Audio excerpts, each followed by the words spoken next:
All right, let's get into it.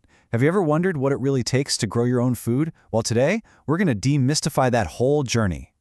From putting a tiny seed in the ground to having a fresh, amazing meal on your plate. It's so much more than just gardening. There's this deep satisfaction you get from watching something grow and tasting food that is fresher than anything you could ever buy at a store. It's incredible. It's really about that connection to where your food comes from. And get this is not some tiny niche hobby. It's a huge global movement. We're talking about a market worth almost $15 billion. That's a lot of people, all looking for a healthier, more grounded way to live. Okay, so this graphic, it's a great little roadmap for us. At first glance, gardening can seem super complicated, right? But when you really break it down, it's just a few simple, manageable steps. This is going to be our guide. So we're going to walk through these stages, one by one. We'll start with planning, then get into the soil, planting, care, and of course the best part, the harvest. Let's do it. All right, Section 1, plan your perfect plot.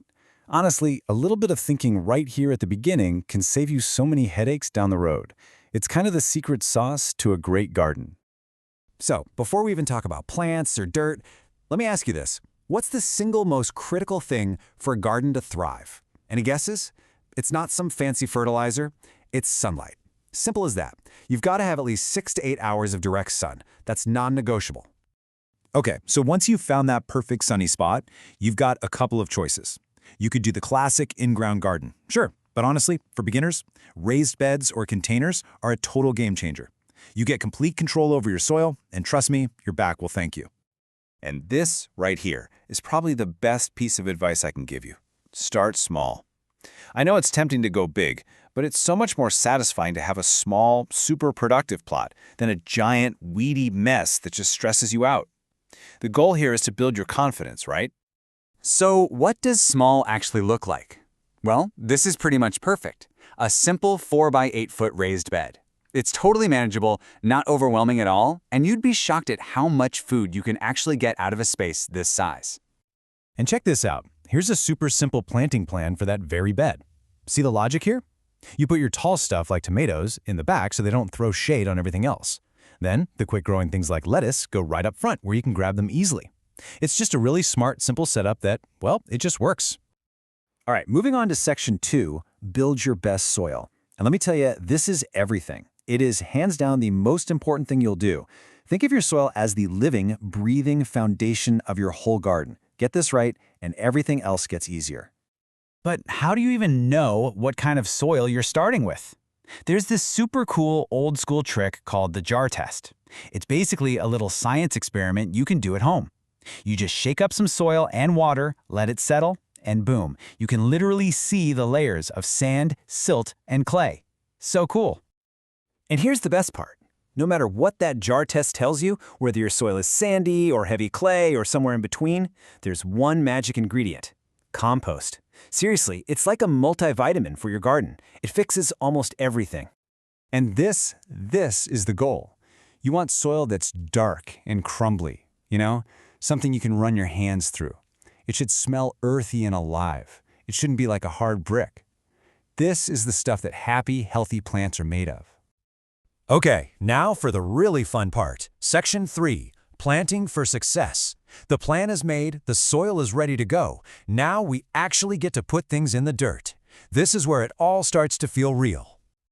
So you get to the garden center and you're faced with the classic dilemma: seeds or starter plants. Do you go for the little packets of seeds which gives you tons of options but requires patience? Or do you grab those little plants that give you a massive head start?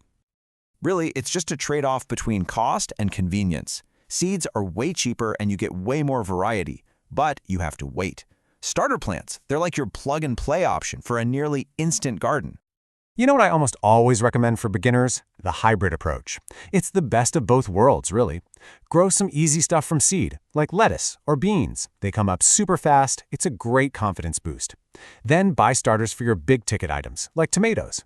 And that brings us to our last section: care and harvest. Okay, the plants are in the ground. Now what? Well, this part is all about that daily rhythm, the simple, consistent things you do to keep your garden happy and growing all season long.